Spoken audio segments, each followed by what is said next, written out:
Aujourd'hui, 14 mai, les fidèles chrétiens catholiques célèbrent la fête de l'Ascension, événement célébré de façon festive par les fidèles de la paroisse Ascension aéroport de Port-Bouët et ceux de la paroisse Saint-Laurent de Yopougon-Kouté. Les fidèles ont été invités au respect des prescriptions divines. Ce soir, on s'intéresse également au projet Grand Abidjan. Il s'agit d'un nouveau schéma directeur pour encadrer l'urbanisme d'Abidjan et ses villes périphériques ainsi que le développement du transport urbain dans la capitale économique. Le document a été présenté au chef du gouvernement. À l'étranger, situation toujours confuse au Burundi. Militaires loyalistes et putschistes se disputent désormais le contrôle des médias. Le siège de la télévision et de la radio nationale à Bujumbura est le théâtre ce jeudi de violents affrontements à l'arme lourde. La très populaire radio indépendante RPA a été attaquée dans la nuit. Et puis, la coordination des mouvements de l'Azawad qui regroupe les principaux mouvements armés du Nord Mali a finalement paraphé aujourd'hui le projet d'accord de paix intermalien, paraphe enregistré à Alger plusieurs semaines après les autres participants au pourparlers de paix intermalien. Voilà pour le sommaire, c'est l'heure de la grande édition. Bonsoir à tous et bienvenue. Et cet autre sujet que nous aborderons dans ce journal, la police municipale, quelle utilité dans une commune? Comment sont recrutés les policiers municipaux? Quelle est leur mission, leur mode opératoire? Et bien, si vous voulez le savoir, ne ratez pas le dossier de ce jeudi à suivre dans un quart d'heure.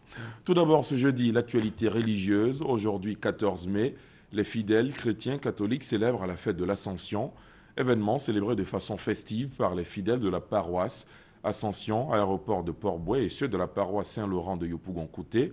À l'occasion, les célébrants ont invité les fidèles à renforcer davantage leur foi en suivant les prescriptions divines. Herman Niamien. 40 jours après sa résurrection, c'est l'élévation de Jésus-Christ au ciel où il s'assiera à la droite du Père. Ce moment important pour tout fidèle chrétien catholique a été marqué par des célébrations dans les différentes paroisses. À la paroisse Ascension aéroport de Port-Bouët, les fidèles ont loué Dieu et l'ont imploré afin qu'il leur accorde sa miséricorde. Occasion aussi pour le célébrant d'inviter les fidèles chrétiens à renforcer leur foi en suivant les prescriptions divines. Allez plutôt dans le monde entier, propager la bonne nouvelle du salut et faire des disciples. Et chacun des croyants, chacun des fidèles doit s'atteler désormais à annoncer l'évangile à temps et à contre-temps dans son milieu de travail, dans son milieu de vie. À la paroisse Saint-Laurent de Yopougon-Kouté, l'ambiance était la même. Les fidèles chrétiens ont aussi intercédé auprès de Dieu afin qu'il accorde à la Côte d'Ivoire la vraie réconciliation et une paix durable. L'Ascension est une fête chrétienne célébrée 40 jours après la Pâque.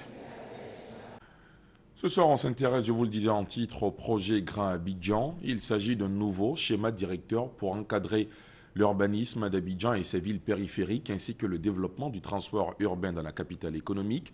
C'est le résultat d'une étude démarrée en 2013 par le ministère de la Construction, qui a par ailleurs procédé au recensement des biens immobiliers de l'État. Les résultats de cette autre étude pour permettre une gestion optimale des biens immobiliers de l'État sont également disponibles. Ces documents ont été remis au Premier ministre Daniel Kablan-Duncan. Les précisions de Léon Brou.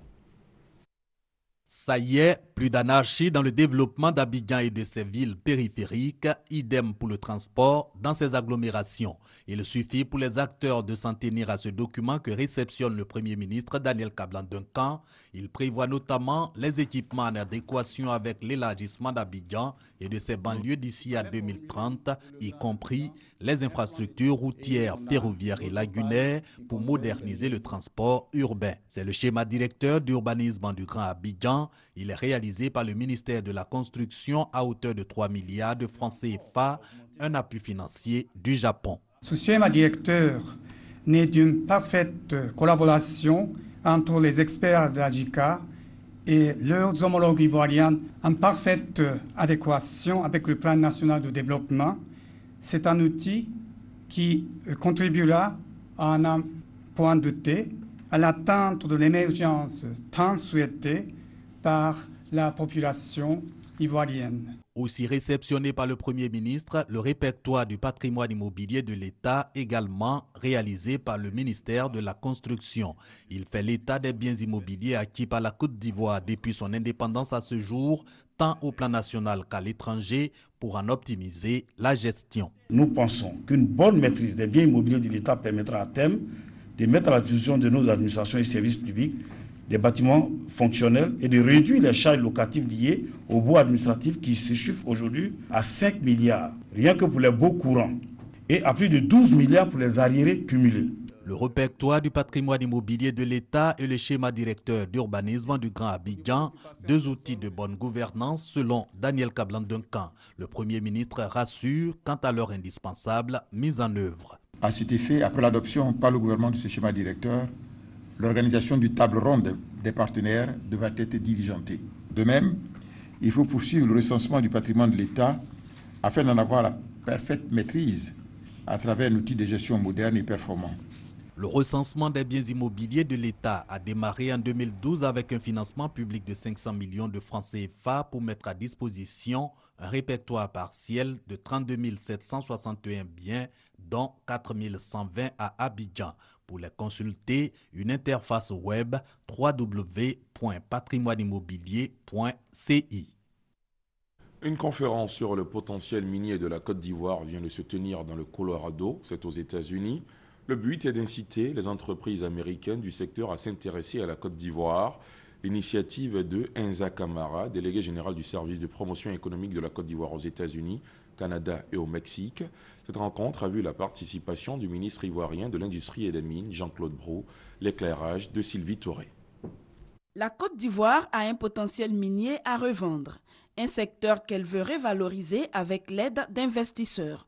Et le délégué général du service de promotion économique de la Côte d'Ivoire en Amérique, au Canada et au Mexique, Enza Camara, entend trouver des bailleurs de fonds dans le Colorado. Un état stratégique car le seul aux États-Unis dont l'économie est orientée vers les industries de pointe, avec la présence de grands centres de recherche sur les mines. C'est une bonne opportunité pour établir un contact, un partenariat entre Américains et Ivoiriens. Je souhaite que la Côte d'Ivoire en bénéficie. Une conférence y a donc été initiée, occasion pour le ministre Jean-Claude Brou de partager avec les acteurs miniers américains la vision du gouvernement. Vous constaterez que depuis 2012, la croissance est très forte en Côte d'Ivoire. Une croissance économique due en partie aux réformes et aux investissements publics privés. La situation financière de mon pays est donc vraiment bonne et le gouvernement pense que le secteur des mines peut apporter un plus à cette situation déjà réluisante. Dans le secteur que je dirige, la Côte d'Ivoire approche le développement avec un bon potentiel. Les investisseurs viennent de partout. Nous vous attendons, vous aussi. Jean-Claude Brou a également expliqué aux participants les avantages du nouveau code minier qui, selon lui, fait de la Côte d'Ivoire une destination de choix pour tout investisseur du secteur. Une destination qui bientôt sera celle de quelques entreprises américaines qui envisagent des visites de prospection. La culture ivoirienne à l'honneur au Royaume du Maroc, c'était au cours de la 7e journée culturelle ivoirienne qui s'est tenue cette année pour la première fois à Rabat, la capitale politique du Royaume chérifien, moment d'un bref retour aux sources pour les Ivoiriens résidant au Maroc, mais aussi de curiosité pour ceux qui découvraient pour la première fois les mets et autres atouts touristiques de la Côte d'Ivoire.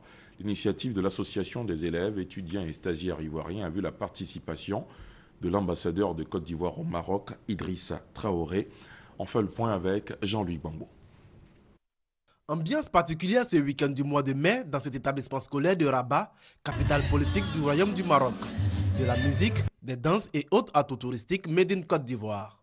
Nous sommes à la 7e journée culturelle nationale ivoirienne au Maroc. L'événement reprend après plusieurs années d'interruption. Notre objectif, c'est de montrer à tous la culture, la diversité, la richesse de la culture ivoirienne. Et c'est ce que nous sommes en train de faire à travers les différents stands et à travers toutes les différentes prestations. Au menu, des spécialités ivoiriennes dont le célèbre plat garba fait d'attiquer au poisson thon. Véritable retour aux sources pour ces 2000 étudiants ivoiriens résidant au Maroc. Également un stand de découverte pour certains. Depuis longtemps, nous avons opté pour le sponsoring des journées culturelles africaines de la Côte d'Ivoire.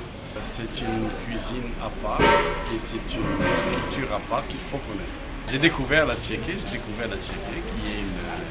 un bon plat et que j'aimerais bien découvrir d'autres. La journée culturelle ivoirienne est une journée qui existe depuis. Elle permet de resserrer les liens au sein de la communauté ivoirienne ici, toutes tendances confondues. Elle permet aussi de montrer à nos autres Marocains ce que nous avons de plus cher, la culture.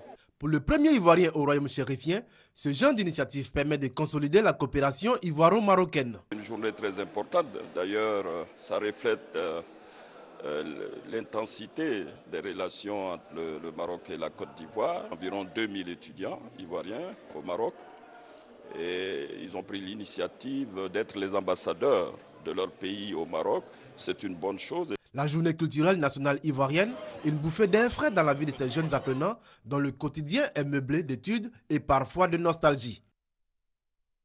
Le chocolatier français Semois ouvre bientôt une usine de transformation de fèves de cacao à Yopougon pour servir le marché africain, usine qui sera inaugurée lundi par le chef de l'État.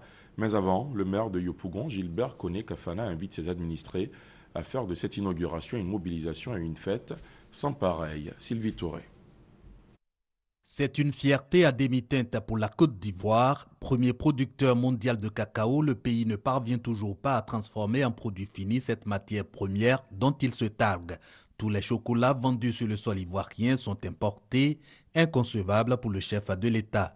Ce lundi 18 mai 2015, à Yopougon, Alassane Ouattara va inaugurer une usine de transformation de cacao pour le chocolatier français Semois. Bien avant, le premier magistrat de la commune, Gilbert Kafana Koné, s'entretient avec la presse. Le député maire de Yopougon veut faire de l'inauguration de cette usine, désormais fierté de sa commune, une réjouissance teintée de gratitude au chef de l'État.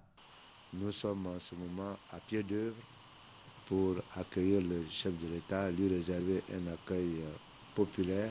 Nous voulons montrer davantage que notre accueil est à la hauteur de la population de Yopougon, puisque nous sommes la commune la plus peuplée de Côte d'Ivoire, avec plus d'1 million d'habitants. Le chocolatier français Semois, qui ouvrira bientôt son usine de transformation de la fève de cacao à Yopougon, est le numéro 3 européen dans la chocolaterie.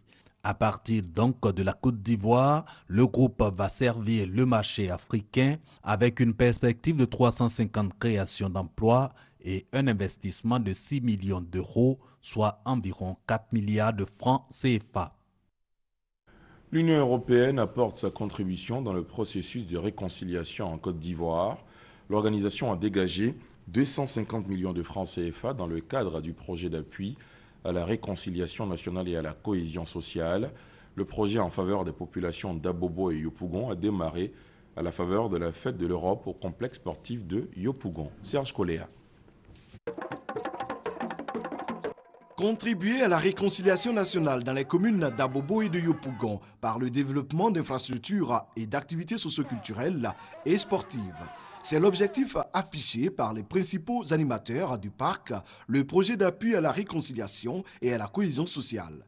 Financé par l'Union européenne à hauteur de 250 millions de francs CFA, le parc sera réalisé sur 30 mois. À l'occasion de la célébration de la Journée de l'Europe au complexe sportif de Yopougon, le programme est rentré dans sa phase active. Plusieurs compétitions sportives et socioculturelles ont été initiées pour renforcer la cohésion sociale ainsi que les liens de fraternité et de paix entre les jeunes. Les équipes d'Abobo et de Yopougon ont fraternisé et communié ensemble à la grande satisfaction de plusieurs ambassadeurs de l'Union européenne présents. Ça fait déjà un certain temps que nous avons mis en place un projet de ce type ici entre Abobo et Yopougon. Et ici, nous sommes heureux de le voir se concrétiser à l'occasion de la fête de l'Europe. Les autorités communales se sont également réjouies de ce programme de réconciliation et de cohésion sociale. Ce projet a démarré depuis l'année passée. Normalement, la première phase a consisté à la sensibilisation au recueil d'informations au niveau de la population. Nous sommes aujourd'hui à la phase pratique avec le lancement des activités socio-culturelles. La finale du tournoi dénommé la Fête de l'Europe a été remportée par l'équipe La Pécro d'Abobo. Cette journée a été un véritable moment d'unité apprécié par le public et les différents participants. Après-demain, samedi 16 mai, est annoncé à Diokwe un grand rassemblement favorable à la candidature d'Alassane Ouattara à la prochaine présidentielle. Rencontre supervisée par le ministre d'État Albert Mabré-Touakeus qui fait des précisions sur l'enjeu de ce rassemblement. Le 25 avril dernier, les Ivoiriens, les militants du RHDP en tête, ont donc choisi le président Alassane Ouattara comme leur candidat pour la prochaine élection présidentielle. Ce choix important doit avoir un écho au niveau donc de toutes les régions de la Côte d'Ivoire et donc le district des montagnes, les régions du Tonkpi, du Cavalier, du Guémon, ont fait le choix de se mobiliser, de se rassembler à Diokwe le 16 mai, en écho donc à l'appel lancé depuis le stade Houphouët-Boigny le 25 avril dernier, pour indiquer que ce choix est le choix du cœur des Ivoiriens, c'est le choix donc de la raison. Pour nous, Diokwe est une ville symbole, d'abord en tant que porte d'entrée, mais également parce que nous savons ce que Diokwe a été à l'occasion donc de la longue crise que nous avons connue, la crise post-électorale en particulier. Mais Diokwe aussi est une ville cosmopolite où se retrouvent l'ensemble de nos grands groupes ethniques au niveau du district des montagnes. Nous nous retrouverons à Diokwe pour magnifier le président de la République, pour lui dire que nos chefs coutumiers donc lui apportent toutes leurs bénédictions, pour lui indiquer que les jeunes, les femmes, les élus et les cadres de cette vaste région ont donc compris le meilleur qu'il peut apporter à la Côte d'Ivoire. Nous avons déjà des progrès notables au niveau de notre région et nous avons espoir que ce deuxième mandat lui permettra de poursuivre les chantiers qu'il a engagés et de donner donc la chance aux enfants de cette région de bénéficier d'un mieux-être et surtout de renforcer leur cohésion. Le message est déjà bien compris. Le rassemblement qui s'annonce à Diokwe sera grand et nous sommes heureux que le Premier ministre, plusieurs membres du gouvernement et des cadres politiques de haut niveau répondent à notre invitation pour qu'ensemble, le 16 mai, nous disons oui, Monsieur le Président Alassane Ouattara, nous sommes avec vous pour apporter le meilleur à la Côte d'Ivoire.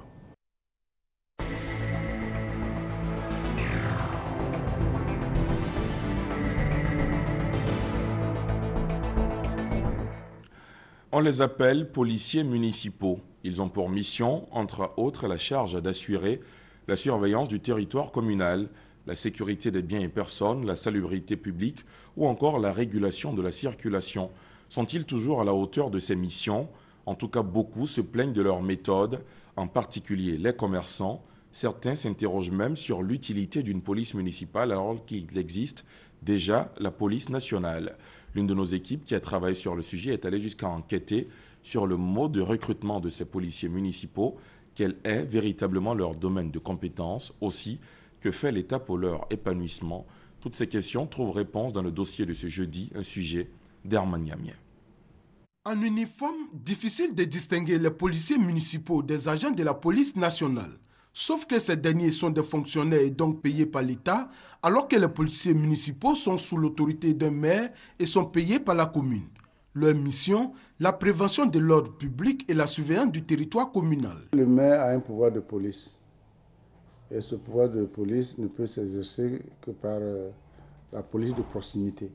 C'est dans ce sens-là que la police municipale a son importance pour accompagner le maire au quotidien. Leur tâche au quotidien consiste à assurer la sécurité des biens et des personnes, le maintien de l'ordre public, la lutte contre les nuisances sonores et les tapages nocturnes et la réglementation de la circulation. S'il vous plaît, vous voir la table de stationnement.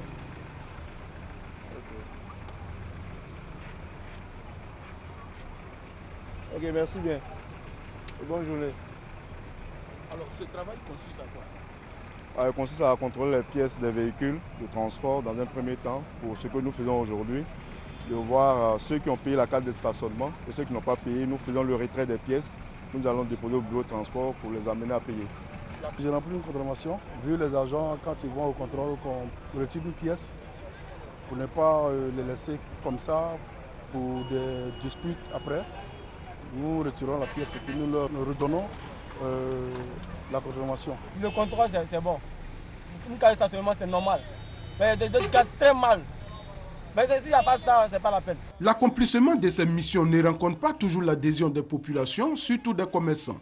Les plaintes au sujet des méthodes de saisie des marchandises sont récurrentes. Parfois, ils viennent nous demander même pas si on est en règle ou pas. Ils viennent, ils rentrent dans nos magasins, ils saisissent nos marchandises. Quand on va aussi, on prend les bagages. Non, on ne retire pas. Parce qu'on ne nous donne pas. On est obligé encore d'aller investir dans une autre marchandise encore pour venir vendre. Ils ramassent nos bagages. Moi, c'est une chose. La semaine passée, même ils ont pris moi-même mon bagage. Je ne vois pas. Nous sommes à la fourrière municipale d'Adjamé. C'est ici, dans cet entrepôt, que sont stockées toutes les marchandises saisies dans la commune d'Adjamé. Chaque jour, ce sont des centaines de marchandises qui sont convoyées en ce lieu parce que les propriétaires ne se sont pas acquittés de leurs taxes communales ou que les marchandises ont été exposées sur les trottoirs ou chaussées. Notre rôle est de permettre la fluidité et le passage tranquille des usagers. Et donc ça nous amène à procéder à des saisies. Quand on prend un commerçant indélicat, je crois qu'il ne faudrait pas qu'il va penser à avoir ses marchandises. Il n'y a plus question qu'on remette.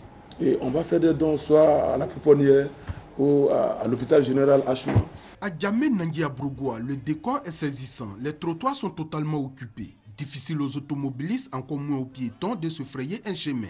Ces commerçants font la loi. Et attention si vous dérangez leurs marchandises. Il y a une dame qui est venue me voir tout en pleurs parce qu'elle marchait et elle, par inattention, elle a marché sur les marchandises de ces commerçants qui sont sur la voie. Mais ils se sont regroupés sur elle et ils ont déchiré ses habits. Le l'imam adjoint, qui n'est pas connu par la population, un jour il était en retard, il partait à la mosquée. En partant à la mosquée, son boubou s'est accroché à la marchandise d'une dame, mais qu'il a attrapé le l'imam adjoint par le collet. Et donc ça a mené la mosquée à écrire au maire. Dans ce désordre organisé, automobilistes et piétons doivent leur salut à l'action des policiers municipaux qui, depuis la communalisation des villes ivoiriennes en 1958, s'appelaient gardes municipaux. Ce changement de dénomination est intervenu depuis le 18 février 2015 grâce au président de la République qui a décidé de professionnaliser le secteur. L'appellation ne cadrait pas avec la réalité sur le terrain. Et c'est pourquoi le gouvernement, en initiant d'abord la réforme, a pris, à l'issue de cette réforme-là, a pris un décret pour 57 ans après pour réorganiser le corps de la police municipale de Côte. Cette fois-ci, on rentre à la police municipale par voie de concours. Et quand on rentre par voie de concours, il y a des classes de grades qui existent. Par le passé, le maire peut se lever puis vous donner les galons qu'il veut. Ce décret précise aussi qu'une école de formation au métier de police municipale, la première du genre en Afrique de l'Ouest, sera également créée. Elle va permettre de mieux former les policiers municipaux avec à la clé un salaire correspondant au grade de l'agent. Une décision qui va changer la vie de près de 3000 policiers municipaux qui exercent en Côte d'Ivoire. Voilà, c'était le dossier de ce jeudi proposé par le service société de la rédaction. Dans le secteur des eaux et forêts, ce qui était considéré comme une injustice a été réparé par le gouvernement. Les agents des parcs et réserves de Côte d'Ivoire, depuis le 1er mars dernier, sont désormais pris en compte dans le décret portant sur les primes indemnitaires des agents des eaux et forêts. Le syndicat national des agents des parcs nationaux et réserves est allé dire merci au ministre d'État, ministre de l'Intérieur et de la Sécurité pour son implication. Mamadou Kouassi. Leur patience et compréhension auront payé. 6 ans après la signature du décret portant sur le régime indemnitaire des agents techniques des eaux et forêts, c'est désormais effectif pour les agents des parcs et réserves de Côte d'Ivoire. Ce qui était considéré comme une injustice est aujourd'hui réparé par le président de la République, Alassane Ouattara, et son gouvernement. Depuis le 1er mars 2015, ils perçoivent leurs primes liées à leur activité. Satisfait de ce dénouement heureux, le bureau du syndicat national des agents des parcs nationaux et réserves de Côte d'Ivoire est allé exprimer sa gratitude au ministre d'État, ministre de l'Intérieur et de la Sécurité pour son implication personnelle dans l'aboutissement de ce combat. Nous voulons ici remercier M. le Président de la République d'abord pour ce qu'il vient de faire, d'établir comme justice. Nous sommes revenus ici pour reconnaître ce qu'il a fait, pour dire merci au gouvernement et à travers lui, dire merci à M. le Président de la République pour ce qui a été fait. Déjà, nous sommes branchés depuis mars, même quand il reste encore 65 mois derrière. Le ministre d'État, ministre de l'Intérieur et de la Sécurité, Ahmed Bakayoko, félicite les agents des parcs nationaux et réserves de Côte d'Ivoire pour leur patience. Il a saisi l'opportunité pour rassurer tous les syndicats de Côte d'Ivoire quant à la prise en compte de leurs préoccupations par le président de la République et son gouvernement, tout en les invitant à la patience. Bientôt, une université pour la région de San Pedro. Le site qui va abriter cette université a été visité par le groupe coopté pour la réalisation de l'infrastructure. C'est le village de Goreke qui a cédé une parcelle de 300 hectares au promoteur. Un projet d'envergure qui va générer environ 3 millions d'emplois dans la région. Thérèse Tapeyobwe. C'est en février 2015 qu'un protocole d'accord a été signé entre le gouvernement ivoirien et un groupe français pour la construction d'une université à San Pedro. Le site qui va abriter cette université a été visité récemment par les responsables du groupe.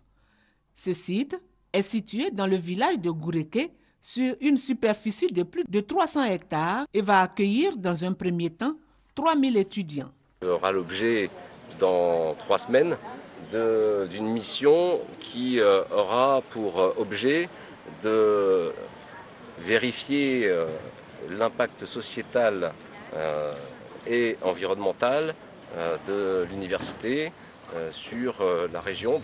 La délégation du groupe a rencontré les autorités politiques et administratives de la ville. Merci au chef de l'État.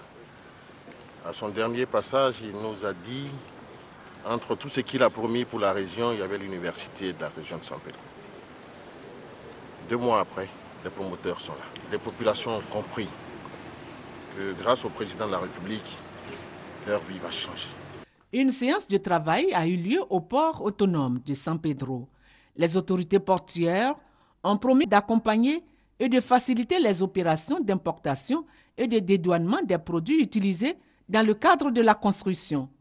Le groupe Eiffage compte s'installer en Côte d'Ivoire après le Sénégal. La construction de cette université va générer plus de 3000 emplois. À l'étranger, situation toujours confuse au Burundi. Militaires loyalistes et putschistes se disputent désormais le contrôle des médias. Le siège de la télévision et de la radio nationale à Bujumbura était le théâtre ce jeudi de violents affrontements à l'arme lourde et des radios indépendantes dont la très populaire RPA ont été attaquées dans la nuit.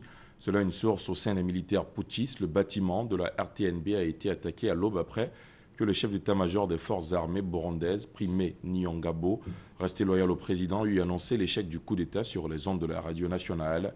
Et on vient de l'apprendre, le président burundais Pierre Nkurunziza serait de retour au Burundi. D'autres images, cette fois de la coordination des mouvements de l'Azawad qui regroupe les principaux mouvements armés du Nord Mali.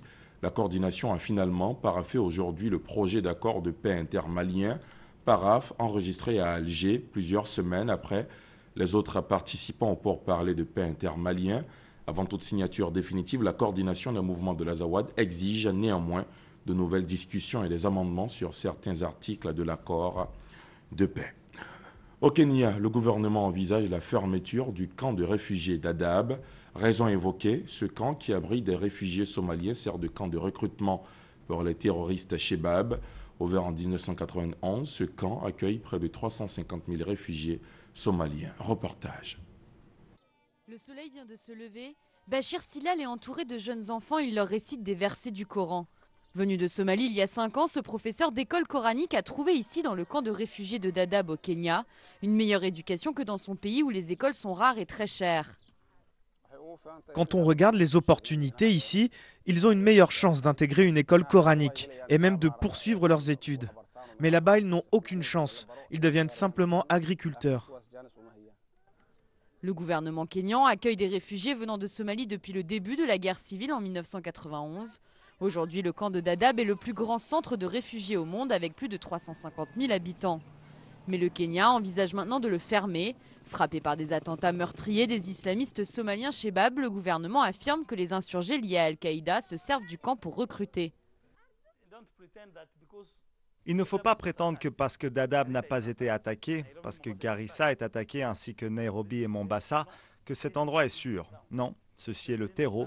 C'est le terrain d'entraînement de tout ce qui est engagé pour abattre les Kenyans à Nairobi. Ces accusations laissent les réfugiés perplexes. Le gouvernement prétend que Dadaab est un endroit où ils recrutent, mais ils disent ça parce qu'ils souffrent. Si vous souffrez, vous pouvez dire n'importe quoi. Mais ici, ce n'est pas un lieu de recrutement. La vie d'un réfugié est loin d'être rose, mais Dadaab est aussi une terre d'opportunités.